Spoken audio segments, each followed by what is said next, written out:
in fact be here, and I'm really honored to bring Singapore to the Philippines. So yeah, I just a show of hands.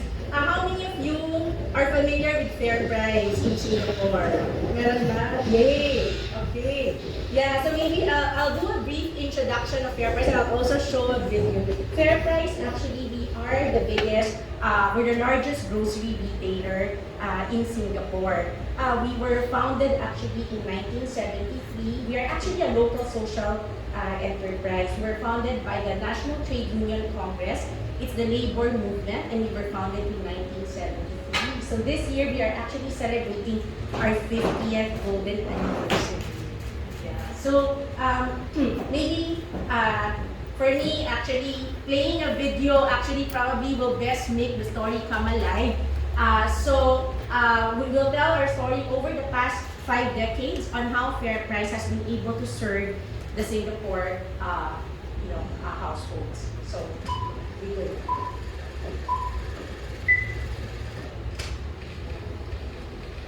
When young, I listened to the radio, waiting for my favorite songs. When they played, I'd sing. Markets, hypermarkets, pharmacies, convenience stores, and we also are the biggest hawker and food court stall operator in Singapore. That's why when you go to Singapore and you see Kopitiam actually is also part of FairPrice Group.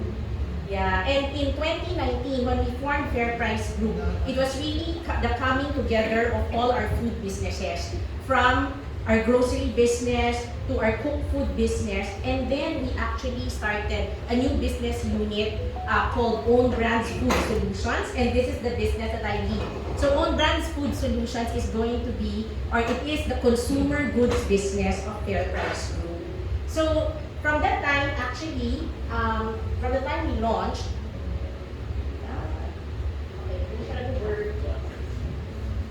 yeah, so our Own Brands Food Solutions, actually, we have 12 consumer brands in our portfolio.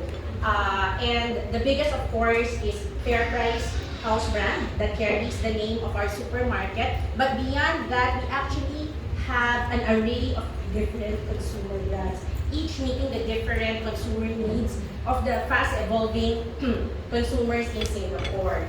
And then these 12 brands actually cut across 54 categories, from fresh to food to non-food items. So here in the Philippines, we are actually planning to launch first with our FairPrice brand. So yeah, so actually this is our FairPrice brand, and there are 2 cornerstones actually to the FairPrice brand. First is quality. Because definitely, I think when you think about Singapore, most people will think ang linis, and the quality and the standard really is at a higher level. And that is what we are aspiring to do with FairPrice House brand. It's really to be able to, we go out and develop the products, source our products from 50 countries globally. We look for the best countries of origin, and all these products, each and every SKU, need to pass the very strict quality and safety standards of Singapore. And then, of course, true to our name and who we are, we offer these at good value for money prices to our consumers. So maybe we'll show a quick video as well on FairPrice House brand.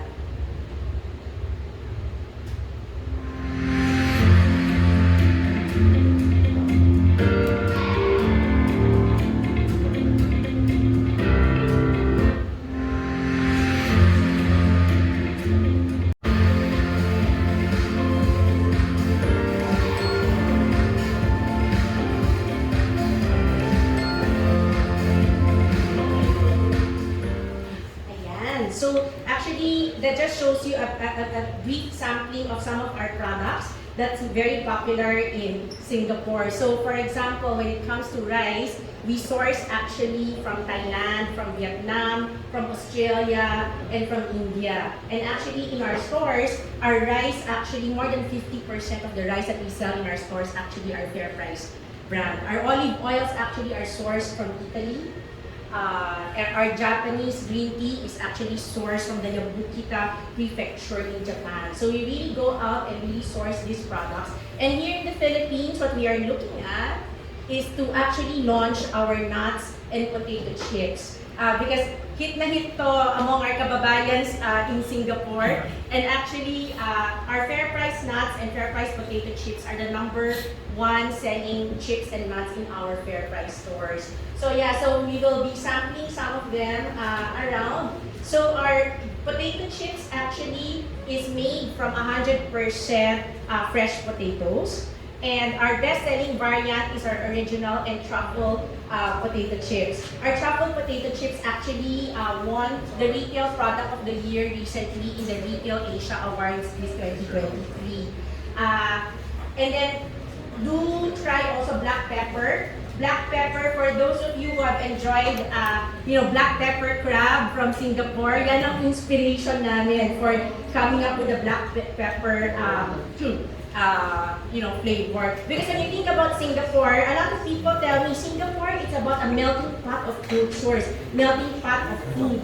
And that is what we wanted to also bring in here to the Philippines, which is to bring in an array of different Asian flavors. And then for our fair price nuts, we are actually going to be launching 3 products to start. Fair price almonds, cashew nuts, and pistachios. So our almonds are actually sourced from the US, which is really the best place to source California pistachios and almonds.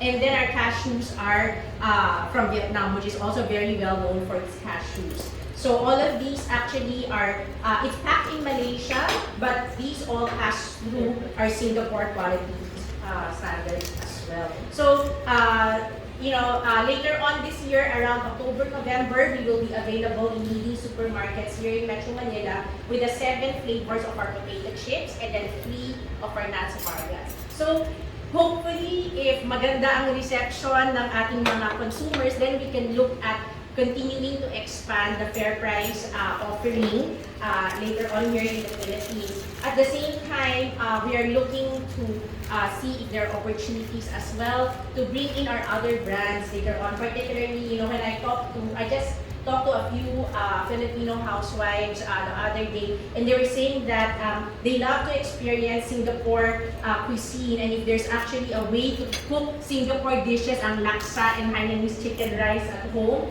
and how to make it simple because the dishes are not easy to prepare. So actually with that, hopefully more to come in 2024. We will definitely keep in touch and show you what other products we will be bringing in 2024. Yeah, so that's it. All in discussions right now. But if you ask me, I mean, tama, when I travel regionally, even globally, the international section actually of different supermarkets para dumadami, right? And you actually would see the Japanese section, the Korean section, a sprinkling of Thai, but actually Singapore, you hardly see it. So yes, actually if you ask me, my dream, sana in the next few months, we are able to see the Singapore section also coming up in our supermarkets. And actually, beyond that, hopefully hindi lang din sa Singapore section lumabas yung mga products, sana doon din sa pinaka-main shelves natin. Yeah, but that's the dream, to be able to expand the offering of Singapore products to our Filipino consumers. Parang hindi na kailangan bumiyahe sa Singapore. Yeah. Yes, diba? That's what they told me. Sabi ko, they're bringing fair price products here. You're giving us a fewer reasons to go and don't please go. There are other attractions. Yes, Taylor Swift concert. Oh, yeah. Hindi pinado. Thank you. Thank you. Sir, hi, my name is Winston from Inguarda. Do you have plan in the future to bringing the whole fair price convenience store here in the The Philippines? supermarket itself. Yeah, like Lawson, Yeah. 7-Eleven, because locally when like Lawson or 7-Eleven bringing here in the Philippines, the product is almost Filipino products. Yes. There's no you Yung can, imported. oh, and there's no imported products. Yeah. So we have not to bring the fair price. Yeah. Actually, currently, yes, we plan to expand, but we are not expanding into physical stores. So the answer to your question is no, we are not looking to open supermarkets or convenience stores here in the Philippines. What we are looking at is to expand the accessibility and reach to our products. So it's really our products that will come to the Philippines, but not about opening stores here. Crowded na rin kasi ang Philippine market. I think everybody's well served, yeah, by the current players. But we would love to bring our products into the country. Yes. From Manila Times. Yes. You mentioned that the product will be distributed in Metro Manila. Yes. So when can we expect it outside of Metro Manila? Yeah, so definitely ang first phase namin is to launch it first here in Metro Manila, and then hopefully soon within 2024 we can actually expand nationally. Yeah. Thank you. Thank you. Hi, I'm Nina from Adobo Magazine. How do you think Fair Price will compare to available snacks, Southeast Asian snacks in the market right now? Yeah, very good question. So actually when I look at it, right, first, I always go back to what is the cornerstone that makes Fair Price as a brand really stand out in Singapore. First, it always goes back to the high quality standards of the Fair Price brand. And then of course, offering the Singapore flavors and Asian flavors. Because yes, there's a lot of imported brands, but a lot of the imported brands also bring in the Western inspired flavors. Fair Price being from Singapore, and Singapore known as a melting pot of Asia, we're going to be more Asia inspired as well. And definitely compared to other imported brands, we will come in price competitively against imported brands. Hi, I'm Jellica from Manila Standard. Fair Price is known in Singapore for having affordable and fair price. Yes. But, are we going to expect affordable prices of your products here in the Philippines? Yeah. So yes, you're right in as to our name, Fair Price, right? And Fair Price actually for us means good value for money. So definitely our products will come in at very competitive pricing versus in other imported brands. Yeah. Alap.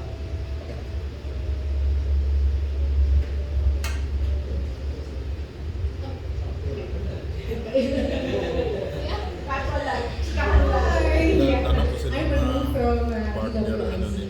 82 AM and NATV Channel 23. You know, I tasted the truffle. It's so good. Thank you. Maraming salamat. Nakakaubos ako ng isang pack by myself. Yeah, and I noticed hindi siya oily. Yes, yes. Oo. And also I noticed na they have parang additional vitamins like B1, antioxidants. Nandito mga talagang sa lahat ng potato chips nyo.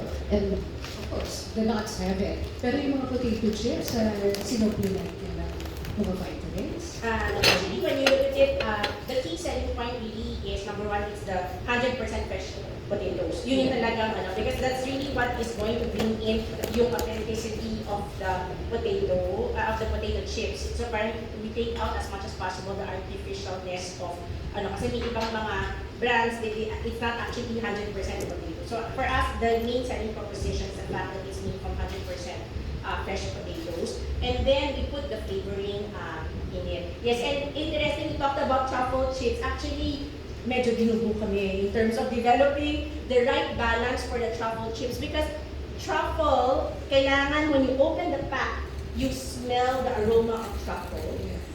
You taste it, but you cannot have too much of it also because nakakasuya. It becomes very oily and too much of it also doesn't work. So we really had a very long R&D process to be able to find that perfect balance that will give you that whiff of truffle, but at the same time not overpowering. So that's actually how we have been developing our products. Our products actually do a lot of product development and consumer blind product tasting. So are you planning to bring in more of your products here in the Philippines aside from the potato chips and the nuts? That's the plan. Yes. So kung may mga, if you see other products that you think that we have in Singapore that you think will click here in the Philippines, tell us and then we'll consider it. Yeah, definitely because we have plans to expand our offering here in the Philippines as well. Thank you. Maraming salamat. Hello, good morning. Good morning.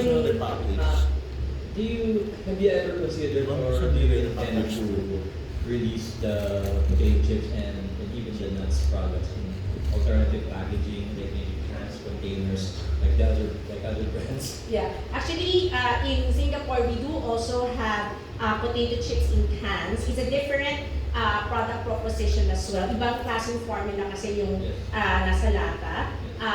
Right now, so far, we are very focused on these chips. And yeah, kung may market demand naman in the Philippines, we can also explore. For nuts, actually, our lineup of nuts in Singapore is much bigger than just the three that we have. Actually, saan ba siya? Ayan.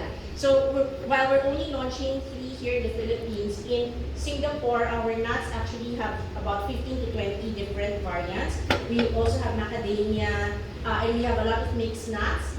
Yeah, classic mix, premium mix, and then we put in fruits and nuts as well. So the offering in Singapore is much bigger. When I came to Manila, actually I was quite surprised. I thought that people will be into a lot of healthy snacking. Then I saw that the nuts category here in the Philippines is not very well developed. Very limited yung offering. So we thought that, sige, let's try first with the most basic. Let's see how the market responds. And if there's good acceptance, then we also would want to broaden the offering here. Di ba kasi nga, Ma'am Grace, di ba once you open the specialty chips, kailangan ubusin mo na. Oo. Kasi pag hindi, you have to roll it up and then lagyan ng goma. Yeah. Tama. Para to keep it fresh. Yeah, So actually, some people may want it to come in cans or something. yeah. And this one actually, interesting that you brought that up. Kasi initially, when we first launched in Singapore, it actually was in a 70 grams pack. Then we were seeing na, okay, nauubos mo sa isang upuan, sa isang kainan. And then on our research, we saw that 60 grams actually was a better size. It's just Sweet spot. yeah, sweet spot. Kasi ako nauubos ko itong isa by myself. But also if you share with a few people, it's just the right amount right now. But for our nuts, you would see sa packaging namin, actually it's a Ziploc enclosure because the nuts come in 150 grams. Yung nuts natin. Yeah, it's in the gift pack later you'll see. Here. Yeah. So the nuts kasi, di ba, ang laki naman ng nuts. Yeah, so 150 grams and actually, mahirap ubusin sa isang sitting. So there is a Ziploc enclosure here to keep the nuts fresh. Yeah. Thank you. Maraming salamat. Hi, I'd like to ask if you're at the liberty to divulge which major retailers or grocers will be available by October or November? Yeah. That one, there's a lot in discussion right now, pero hindi kayo masasurpresa, hindi mahirap hanapin. When we launch, you will definitely see it in a lot of the leading supermarkets here in Metro Manila. How about the flavors that you're going to introduce? Is it backed by your data about which ones to introduce in the Philippine market? Which ones to introduce in the Philippine market regarding Yes. sa potato chips and nuts? Correct. So actually in Singapore, we actually have 9 potato chip variants. So we also had to do some product tasting here in the Philippines to see which flavors will best resonate with the Filipinos. So we chose the top 7 that was actually bagay to the Filipino palate. Yeah. Yes, thank you. Hi, Ms. Grace. I'm Lorraine from Manila, Philippines. Just a few questions. Why did you decide on bringing first the potato chips and the nuts in the market? Why not, for example, I think noodles will probably do well kasi mga Filipinos, especially moms, they probably look for something that they can feed their kids and Yes, correct. snacks. Yeah. And then my next question is like how affordable will they be? Kasi fair price, it's known in Singapore. I mean, your history means that Yes. you're offering something that's value for money. Correct. Will those in the CB market, will they be able to afford it? Or it's really more of, the selling point is, it's from Singapore, so it's probably the AB market would be able to afford your products? Yeah, okay, very good question. So first, why nuts and chips? Nuts and chips actually was really based on, in a lot of our consumer research, and in fact not only for Fair Price but globally as well. If you look at mga private labels, no, what are the first categories that consumers try out? Na they call it low risk in a way, na parang pag sinubukan na gustuhan, they actually then are become more open to try other products. Actually, snack products are the ones that usually consumers start to gravitate to. So, and similarly, even if I look at the Pinoys, our kababayans back in Singapore, it's our nuts and potato chips actually that have also been resonating quite well. Actually, madalas akong tanongin na parang, yung truffle chips, it's so good. Bagay ito actually for the Philippines. When are you going to launch in the Philippines? And actually, yesterday I met somebody sa booth downstairs who told me that every time they travel to Singapore, they actually bring home a lot of Fair Price truffle chips. So we said, okay, really looks like nuts and chips. It's really a good first step to introduce to the Philippines. But you're right, the ambition is that we would be able to increase the offering because eventually we want to be able to introduce our other well-known products in Singapore that actually help moms prepare meals at home. Yeah, because we all know how busy we all are and ang hirap-hirap mag-isip kung anong lulutuin di ba? And one of the things that we have done quite well in Singapore is actually coming up with a lot of cooking solutions, ready to cook, frozen processed products, na you just have to heat it up or just do the one last step of the preparation at home to be able to enjoy Asian dishes in your home. So yun yung hopefully in 2024 we will be able to expand our product line up. Then to your question on pricing, yes, no, definitely. When you look at Fair Price brand, we are actually targeting the households today who are buying a lot of imported products in their basket. So we know that probably most of the time these are your class A, B, probably upper C, who are used to buying imported products as part of their groceries. And that's the primary target market who we are going after. That's why we're making sure from a pricing standpoint, we will be competitive against other imported brands. And another question. Aside from physical stores, will it be available with e-commerce or online? Yeah, that's something we're considering as well. Yes. Okay. Papatok ba in e-commerce? Pwede na ba? Yes. Yes. Talaga? For example, yung mga yung outside Metro Manila na hindi pa available, di ba? Parang they can Yeah. order it online na lang. Online. Okay. Thank you for the tip. Rhea, you heard e-commerce. Yeah. Any more questions from the group? Yes, ma'am, Lai. Yes, everyone's talk, parang buzzword now is sustainability. Yes. Could you share with us what's Fair Price, yung sustainability? Yes. You can start with that. Yeah. So actually sustainability na we can spend the whole yes. So but I'll probably start off first with our stores, what we have been doing. So I'm not so sure here in the Philippines, but I know from my memory, Quezon City was the one who first mandated not to use plastic bags. Is it still Quezon City pa rin ba? Until no? It was expanded. Even in Pasig, Yeah. So in Singapore, the mandate actually on the use of plastic bags in the supermarkets was only mandated last month. That every time you go to the supermarket and you use a plastic bag, the supermarket, regardless of which supermarket you go to, will charge you 5 cents per plastic bag. But Fair Price, what we did, even way back 3 years ago, we already have been encouraging consumers actually to bring their own bag.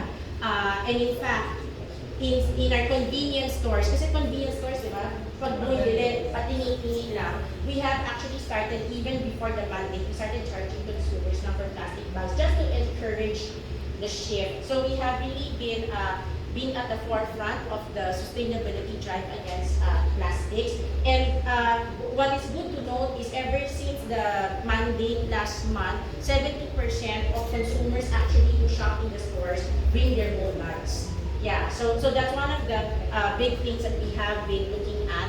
Number two is food waste is also very important because as a everything food player, whether it be in our groceries or whether it be in our hawker stalls, definitely we're very conscious about food waste. So for example, one of our very successful initiatives was in terms of fresh fruits and vegetables because people usually think that tomato has to look perfect.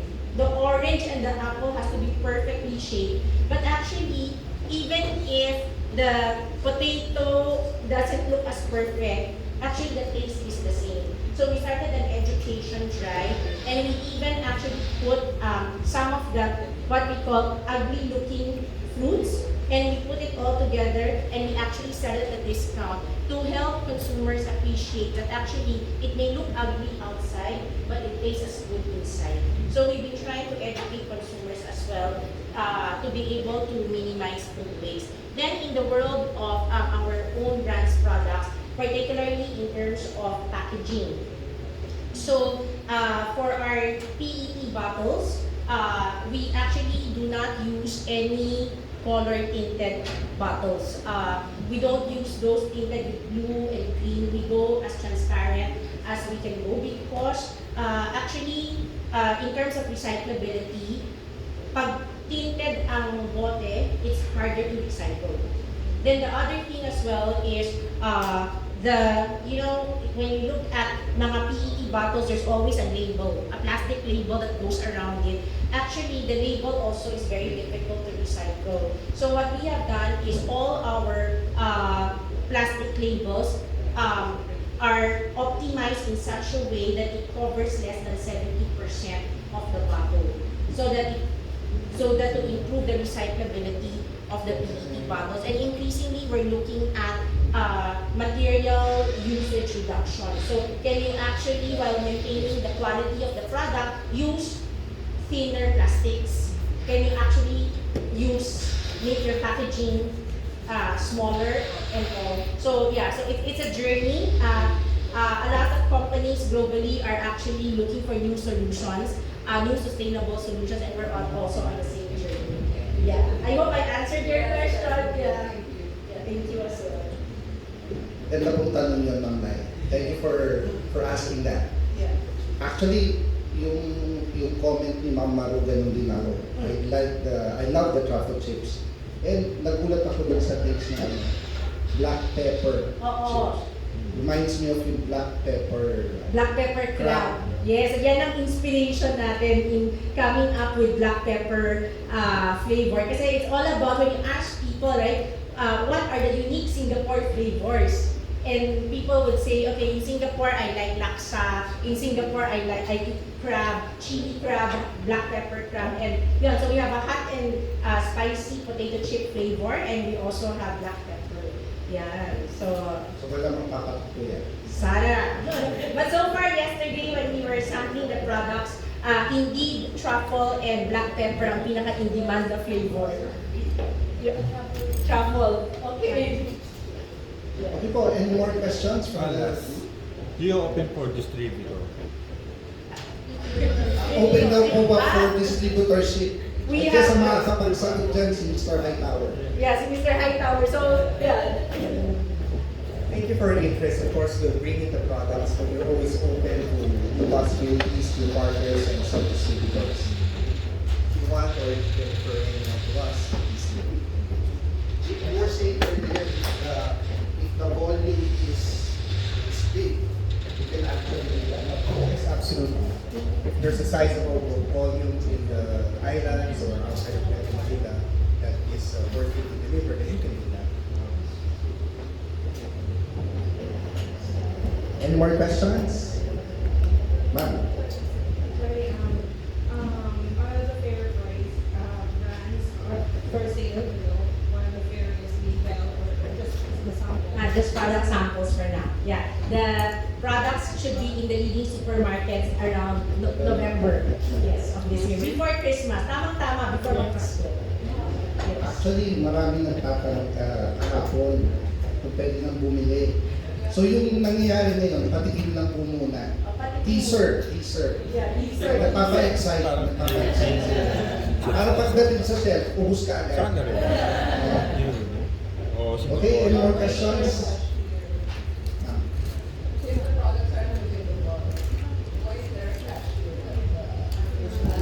For the other goods. Yeah, yeah.